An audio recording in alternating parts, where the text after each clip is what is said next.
يخسرها. خلاص. طيب طاقته تجاهك هو مش عايز يظلمك، هو مش عايز يظلمك اكتر ما هو ظلمك. هو ظلمك ومش عايز يظلمك، وفي نفس الوقت هو مش عايز يفرط فيك، مش عايز يسيبك، مش عايز العلاقه دي تنتهي تماما، لان هو عنده مشاعر تجاهك.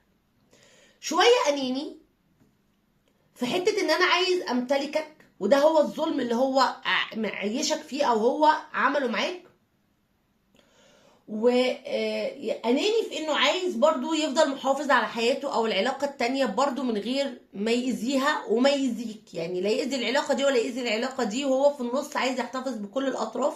دي أنانية في التملك، هو عايز يمتلككم، مش عايز يظلمك وعايز يحتفظ بيك، وفي نفس الوقت يعني في نفس الوقت لا عايز ياخد خطوة معاك ولا عايز يسيبك كده، يعني مش عايز يسيبك ولا عايز يكمل معاك. انا كده مبسوط. خلاص.